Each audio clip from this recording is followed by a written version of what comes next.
beginnings were very humble. Hitler came to Poland in '39. My parents, a young couple, escaped to Russia.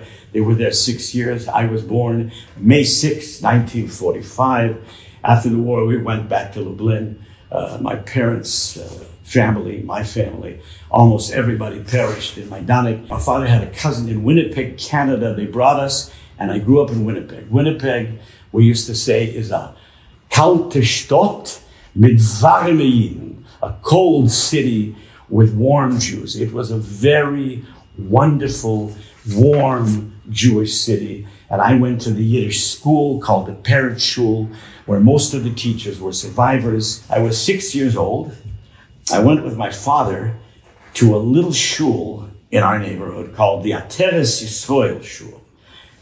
But what happened was the cantor of the big Orthodox shul, the Talmud Torah, had a fight with the shul. Why? He wanted $500 more. And they said, are you crazy? Are we Rockefellers? We're going to give you, you're getting $4,500. We're going to give you $5,000. So he protested. The choir went with him.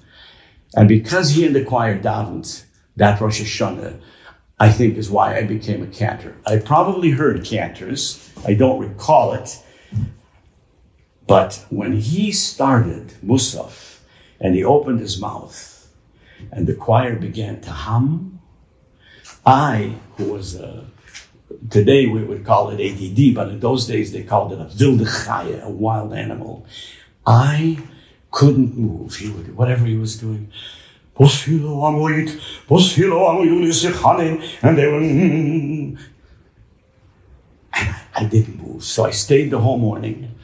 There were about 10 boys and 10 men. I began to cry after the service, told my father, I want to sing with these boys. I want to be in this choir. We went to the chazan, I spoke Yiddish. He said to my father, no, I can't take him. He's too young. How old are you? He said to me in Yiddish, I said 6. He says, no, I don't take them till 8. Guess what happened? The next year, I was going to a Yiddish day school.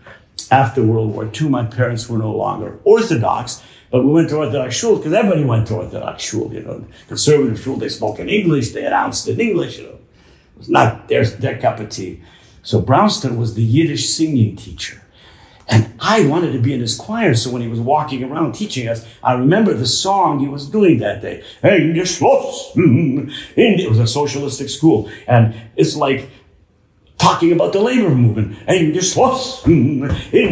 I sang loudly. He came in after the class. He says, Yingele, in Yiddish, I want you to be in my Talmud Torah choir. That was, except for my wedding, the happiest day of my life. Okay? And I joined the Talmud Torah choir. And the next years were for me incredibly, incredibly important because he davened in the old style, in the European style. The modes are called nusach. So different prayers, even the same words can be said differently. Rosh Hashanah, Pesach, and Shabbos, etc. And I discovered a whole world of Jewish music.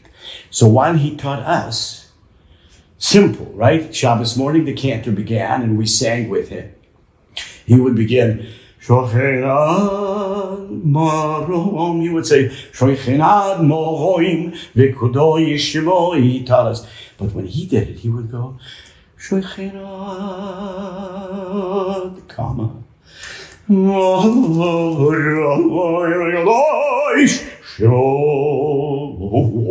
You see what I mean?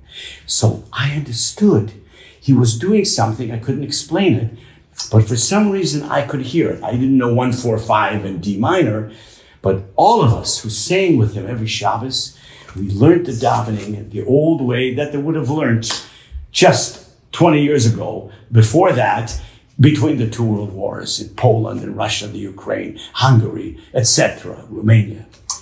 And those were the most wonderful days of my life, growing up in that choir.